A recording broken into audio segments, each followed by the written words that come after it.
नमस्कार, मेरा नाम है प्रशांत मिश्रा और आप देख रहे हैं एबी न्यूज़ इंडिया। जैसा कि आपको मालूम है कि हम लगातार शहर भ्रमण पर हैं और इस वक्त हम हैं समाजवादी पार्टी की एक नेत्री के साथ में।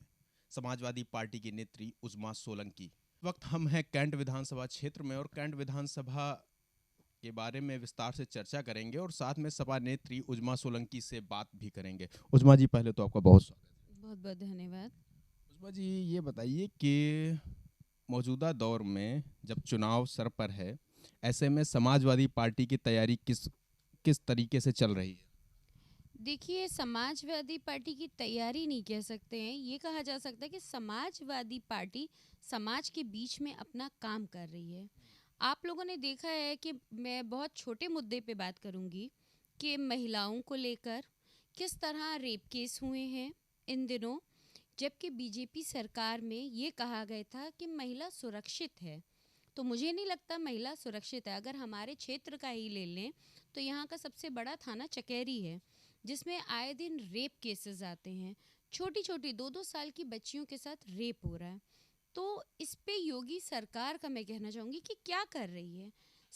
गैस सिलेंडर आम जनता की परेशानी है। पहले सब्सिडी देते हैं और बाद में सिलेंडर के रेट बढ़ा देते हैं।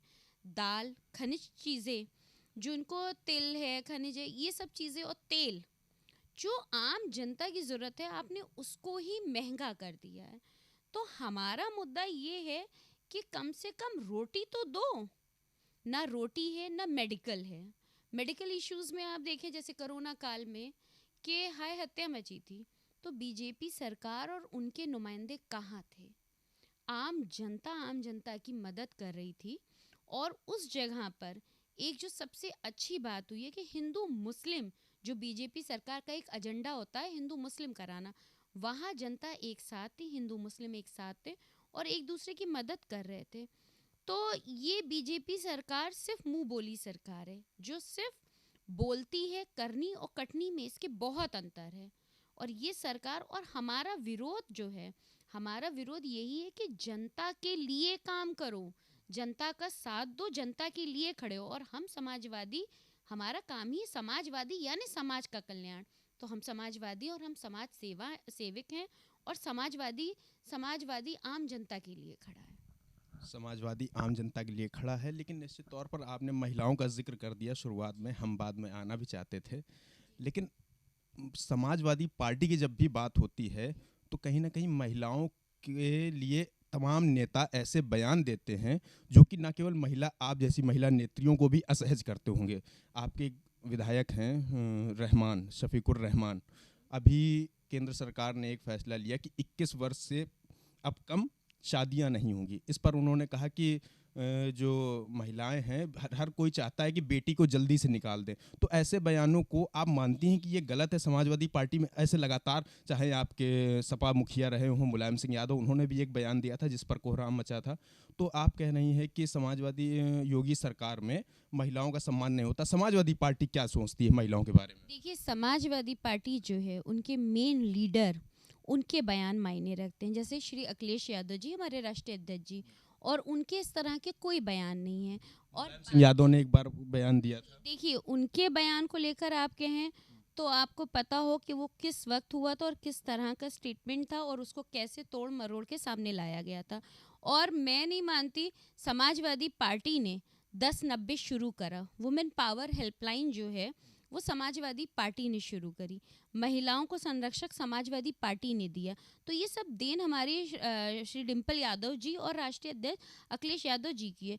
तो मैं ये समझती हूँ कि समाजवादी पार्टी, आज कांग्रेस कह रही है कि महिलाओं को लाओ, नारी हूँ तो लड़ सकती हूँ, मगर समाजवादी पार्टी तो कब से नारियों का साथ दे रही है। नारियों, महिलाओं के लिए है, विकास के लिए है। अभी कौन सी पार्टी ने महिलाओं के लिए जो है महिलाओं को लैपटॉप बांटे, ई रिक्शा महिलाओं को दिए गए? किसने किया है?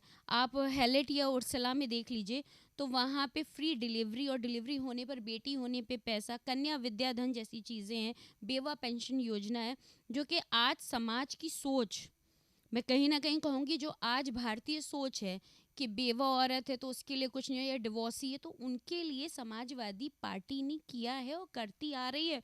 और इंशाल्लाह हमारी सरकार आएगी तो खास करके महिलाओं के लिए ऐसी और योजनाएं आएंगी जो महिलाओं के हित में हो, बेटियों के हित में हो, कल्याण में हो।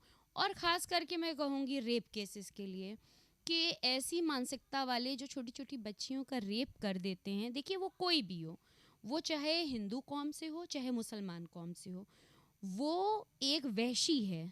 और ऐसे लोगों के लिए एक सख्त कानून और सख्त सज़ा होनी चाहिए, ताकि ऐसे लोगों के लिए आगे लोग ऐसी सोच, हमारी आपकी बेटी सबकी बेटी एक समान है, तो उसके लिए अगर कभी कोई आगे हाथ बढ़ाए तो डरे कि अगर हमने ये किया तो ये हो सकता है। बस मैं इतना ही चाहूँगी कि अच्छा, ये बताइए कि उज़्मा सोलंकी का राजनीति के प्रति रुझान कैसे हुआ? ये क्योंकि बहुत इम्पोर्टेंट है, जब मुस्लिम महिलाओं की बात होती है, तो अभी भी मुस्लिम महिलाओं की स्थिति वो नहीं आई है जैसी होनी चाहिए थी आज़ादी के इतने बरस बाद। ऐसे में उज़्मा सोलंकी एक निकल कर बाहर आती हैं और राजनीति में एक अपना मुकाम तय करती हैं। जितना भी तय किया आपने, एक सफलतम मुकाम तय किया है। तो कैसे आप राजनीति से निकल कर आईं? घर वालों का कैसा सपोर्ट रहा आपको? बहुत बहुत शुक्रिया आपके लिए, इस बात के लिए कि आपने कहा कि मैं आज इस मुकाम पे हूँ, और ये एहसान है मुझ पर समाजवादी पार्टी का, खास कर क्योंकि समाजवादी पार्टी में महिलाओं को बढ़ावा दिया गया है। और मैं समाजवादी पार्टी से, मेरा परिवार रहा है और मैंने इस पार्टी को बचपन से देखा है। मगर क्योंकि मैं मुस्लिम फैमिली से थी, तो हमारे वहाँ पे कभी भी कोई महिला, मतलब अब तक किसी ने पहल नहीं की थी कि मैं आगे पॉलिटिकल आऊँ। मैं खुद कुछ ऐसे दौर से गुजरी थी जहाँ मैंने लोगों को पढ़ा है एज अ रीडर, कि लोगों की क्या समस्या होती हैं, और ख़ास करके महिलाओं के साथ क्या समस्या होती हैं, जो किसी भी पुरुष नेता के सामने वो उजागर करके नहीं बता सकती हैं। तो उनके लिए कौन खड़ा होगा? अगर हम सोचें, हम बैठ के वर्णन तो करते रहे कि ये होना चाहिए, महिलाओं को इतना होना चाहिए, महिलाओं के साथ ये होना चाहिए, दूर से तमाशा देखते रहे, मगर उसमें करने की हिम्मत ना हो, तो वैसे इंसान को बोलना भी नहीं चाहिए। तो मैंने सोचा क्यों ना कि मैं इस काम का बीड़ा उठाऊं, और मैं उन महिलाओं से खुलकर बात कर सकती हूँ, मैं उनकी समस्या सुन सकती हूँ, या लोगों की समस्या सुन सकती हूँ, सिर्फ महिलाओं की नहीं, आम जनता की समस्या और काम करना। और ये एक बहुत अच्छी पहल होगी मुसलमानी कौम की तरफ से, कि एक मुस्लिम लीडर, जो कहीं ना कहीं लोग कहते हैं कि मुसलमान मतलब जाहिल तबका है, या मुसलमान में एजुकेशन नहीं होती, तो उनको दिखाने के लिए भी कि मुसलमान लीडर्स होते हैं, और मुसलमान भी अपनी बच्चियों को बहुत अच्छी तरह से, अपने बच्चों को तालीम देते हैं, पढ़ाते हैं, और हर फील्ड में मुसलमान भी आगे बढ़ सकता है। इसमें घर वालों का कितना आपको सपोर्ट रहा, और दूसरा ये कि आपकी क्या एजुकेशन थी उस दौरान? क्या कॉलेज लाइफ में भी आप एक्टिविज्म में रुझान था आपका? और साथ में क्या घर वालों का कितना क्या रुझान, समर्थन रहा? देखिए, मेरा पॉलिटिकल करियर तो पहले कुछ नहीं रहा था, ना मैं पॉलिटिकल उसमें रही हूँ कभी। मतलब मेरे परिवार, फैमिली पॉलिटिक्स थी, पॉलिटिकल थी, हमारे थे फैमिली के लोग, बट मैं नहीं थी। और मैं स्कूल और कॉलेज लाइफ में मेरा कभी कोई पॉलिटिकल उसमें वो नहीं रहा है कि मैं पॉलिटिक्स में आऊँ या मैं पॉलिटिक्स करूँ। सिंपल, और मैं सिंपल हाउस वाइफ थी। और बाद में मेरे साथ कुछ ऐसे इंसिडेंट्स हुए जिसके बाद मैं पॉलिटिक्स में आई हूँ, तो मेरी फैमिली ने मुझे अप्रिशिएट किया, क्योंकि पॉलिटिक्स, मैंने जैसे कहा कि एक समाजवादी समाज की सेवा करता है, तो मेरा जहन पॉलिटिक्स में राइज करने का या अपना नाम नहीं, मेरा काम था लोगों के काम आना। और ये परिवार, हमारा परिवार इस काम के लिए हमेशा से जाना जाता है कि लोगों की मदद के लिए और काम के लिए आगे आता है। तो मुझे लगता है कि इससे अच्छी कोई पार्टी नहीं थी जहाँ कम से कम महिला सुरक्षित है। अगर मैं आज समाजवादी पार्टी से हूँ, तो मुझे सम्मान दिया जाता है, इज्जत दी जाती है, और मैं बोल्ड होकर बात कर सकती हूँ। हमारी डिम्पल यादव जी से जब चाहे हम लोग मिल सकते हैं, उनसे बात कर सकते हैं, उनसे हम अपनी बात कह सकते हैं और सुनते हैं। बाकी पार्टी आज महिलाओं को जागरूक करी कि आप आइए, क्योंकि उन पार्टी में महिलाओं की कमी है। समाजवादी पार्टी में अल्हम्दुलिल्लाह महिलाओं को बहुत इज्जत है। तो मैंने सोचा कि मैं इस फैमिली में, इस पार्टी से भी हूँ, क्योंकि देखिए, अगर मैं पार्टी में आ रही हूँ तो मैं पहले देखूंगी, तो मुझे सबसे इससे अच्छा कोई विकल्प नहीं लगा कि समाजवादी पार्टी से मैं आगे आऊँ और लोगों के लिए काम करूँ। और समाजवादी पार्टी का भी यही एजेंडा, और मेरी लाइफ का भी यही एजेंडा है। आपका भी यही एजेंडा है। ये बताइए कि यदि आप एक विधायक के तौर पर आगे आती हैं, तो ऐसे कौन से काम होंगे जो आप महिलाओं के लिए करेंगी? क्योंकि अन्य के लिए तो किए जाते हैं, लेकिन एक बतौर महिला आप कौन से ऐसे काम होंगे जो आपने सोच रखे हैं कि यदि मैं विधायक बनती हूँ तो ये काम तो तय हैं कि मुझे करने हैं या आवाज़ उठानी है कम से कम? देखिए, सबसे पहले जो वुमेन्स के ऊपर अत्याचार हो रहे हैं उनके लिए, कि जो महिलाएं पीड़ित हैं उनके लिए आवाज़ उठाना, कि पीड़ित हैं उनको कुछ राहत मिले, उनके लिए क्या किया जा सकता है बेहतर सिचुएशन में। बहुत सी महिलाएं ऐसी हैं जिनको घर से निकाल दिया जाता है, उनके पति निकाल देते हैं और उनका परिवार सक्षम नहीं है उनको रख सके, क्योंकि आज भी भारतीय सोच वो वाली है कि पति के घर में है तो ठीक है, मायके में है तो गलत है। तो उनके लिए कोई ऐसी जगह बनाना कि वहाँ पे वो कुछ सीख सकें। एजुकेशन नहीं है तो एजुकेशन कुछ लेवल तक के आ जाए, कुछ ऐसा सीख सकें और रह सकें वहाँ पे, ताकि आगे वो अपनी फैमिली चला सकें या अपने बच्चों के साथ वो वहाँ आकर रह सकें, ना कि वो पीड़ा उस घर में रहकर अपने पति से या ससुराल वालों से अत्याचार झेलती रहें और उसको लास्ट में वो एंड ऑफ द डे उनके लिए ये होता है कि वो या तो जान दे देती हैं या कहीं चली जाती हैं। तो उनका आगे क्या है? सबसे बड़ा मेरे लिए यही होगा। दूसरा मेरे लिए एजुकेशन और मेडिकल।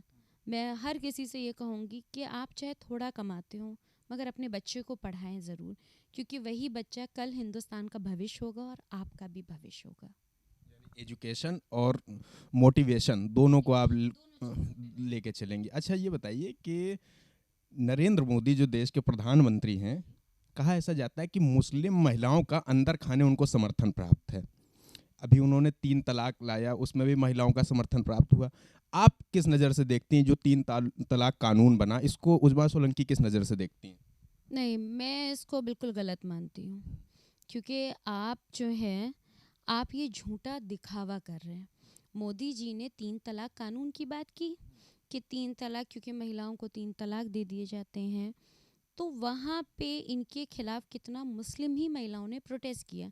क्योंकि देखिए, किसी का भी ग्रंथ हो, किसी का चाहे वो गीता हो, चाहे वो मतलब मुस्लिम कुरान हो, आप उसमें हस्तक्षेप नहीं कर सकते। जो सदियों से चला रहा उसमें आप हस्तक्षेप नहीं कर सकते। और आप कहें कि महिलाओं के हक में था तो उसमें कर रहे हैं, तो आप क्यों करेंगे? जब हमारा इस्लाम या हमारी गीता एक चीज़ बता रही है, हमारे पुराण एक चीज़ बता रहे हैं, हम उसके फॉलोवर हैं, तो आप उसको कैसे आप कर सकते हैं? आपको इतना बड़ा, आपको किसने अथॉरिटी दे दी कि आप उसमें करें? उसमें नहीं करना चाहिए। और आपने किया भी तो मुस्लिम महिलाओं ने उसका विरोध किया, क्योंकि जब हम मुस्लिम महिलाएं इसमें नहीं चाहते हैं तो आप क्यों कर रहे हैं? अगर कल को अगर ये हो जाए कि 7 फेरे की जगह हम 4 फेरे में आपका विवाह हो जाएगा, तो आप मान लेंगे? आप बिल्कुल नहीं मानेंगे। तो ये लेकिन लेकिन कई देशों में, कई इस्लामिक देशों में ये 3 तलाक प्रथा बैन है। मसलन पाकिस्तान हो गया, वहाँ पर बैन है। लेकिन यदि भारत में था, अगर इसको बैन किया गया तो आप देखिए, 3 तलाक का मुद्दा जो मतलब एक बहुत बड़ा एक इसका वो है, वो मैं आपको अभी इस वक्त इतनी छोटी से उस पर समझा भी नहीं पाऊंगी। ये 3 तलाक का मुद्दा किस तरह पाकिस्तान में बैंड है और किस तरह मुस्लिम देशों में बैंड है, उस पर गौर फरमाने की बात है। यहाँ ये कह दिया गया कि अगर 3 तलाक है तो तलाक नहीं होता। एक शरीयतन एक आता है रुजू, तलाक के बाद एक रुजू का भी मसला आता है। शायद मोदी जी को वो नहीं पता है, उनको अभी कुछ शायद मुस्लिम लीडर्स चाहिए होंगे जो उनको पढ़ के समझाएं कि आगे कुरान इसमें क्या कहती है। सर्कमस्टांसेस पर सर्कमस्टांसेस है, ऐसे नहीं कि आपने 3 तलाक दे दी और 3 तलाक हो गई। तो पहले उनको इसको पूरी जानकारी लेने की ज़रूरत है और उसके बाद उसको वो करते तो ज़्यादा बेहतर होता। कैंट विधानसभा में इस समय कांग्रेस का कब्जा है। आप कांग्रेस के सुहेल अंसारी विधायक हैं, आप उनके काम को किस तरीके से देखती हैं? देखिए, कांग्रेस का कब्जा समाजवादी पार्टी वालों की ही वजह से है। अगर समाजवादी ने अलायंस ना किया होता तो कांग्रेस कहीं नहीं थी। और क्योंकि समाजवादी पार्टी से अलायंस हुआ था तो सुहेल अंसारी जी जो हैं वो अभी सिटिंग हमारे विधायक हैं। और मेरा उनसे कोई व्यक्तिगत वो नहीं है। ठीक है, वो अपना काम करें, मैं अपना। और अगर उन्होंने कुछ काम नहीं किया तो मेरे लिए अच्छा है कि शायद अगर कल को मेरी टिकट होती तो मेरे लिए वो मुद्दे रहेंगे। ऐसे कौन से मुद्दे हैं? आप चूंकि जाहिर तौर पर आप भ्रमण पर निकली होंगी, तो आपने कुछ तो ऐसे समस्याएं देखी होंगी जो इस इलाके में होंगी। देखिए, मैं सुहेल अंसारी जी की बात तो क्या करूं, मैं ये कहना चाहूँगी कि जो मुद्दे हैं वो सफाई के हैं। सफाई नहीं है, लोगों के पास खाने को नहीं है, सड़कों के हालात बहुत बुरे हैं। आप जो है, मैं सीधे इस पे भी मैं योगी जी से कहना चाहूँगी, मोदी जी से कहना चाहूँगी कि कानपुर मेट्रो सिटी और ये वो जो कह रहे हैं और कि कानपुर में विकास हुआ है, तो आप गलियों और कूचों में जाके देखिए कितना विकास हुआ है। गलियों कूचों में गड्ढे पड़े हैं, आए दिन सड़क खुदती रहती जिसके नाम पे पैसा अंदर किया जा रहा है, और वहाँ कोई काम हो नहीं रहा है। कीचड़ है, सफाई का कोई वो नहीं है। अच्छा, स्कूलों के हालात देख लीजिए, स्कूल कहाँ और कितने छावनी विधानसभा में स्कूल्स हैं। जो गवर्नमेंट स्कूल, मैं गवर्नमेंट स्कूल की बात करूँगी, जहाँ पे बच्चों को क्या मिड डे मील दिया जा रहा है, कुछ नहीं है। तो एजुकेशन है, सफाई है और भूख है। ओवैसी जी भी कानपुर आए थे, उनकी अतीक अहमद की पत्नी शायद कैंट से लड़ने के लिए तैयारी कर रही हैं, कितनी बड़ी फाइट मानती हैं? बिल्कुल नहीं मानती हूँ। मैं साफ कहूँगी Owaisi ji B party of BJP, that's it. Owaisi भी पार्टी और बीजेपी हैं। तो ये थे हमारे साथ उज़मा सोलंकी, जिन्होंने तमाम मुद्दों पर खुलकर बात की। अगले एपिसोड में हम फिर मिलेंगे किसी खास व्यक्ति के साथ, तब तक हमको दीजिए इजाज़त। नमस्कार।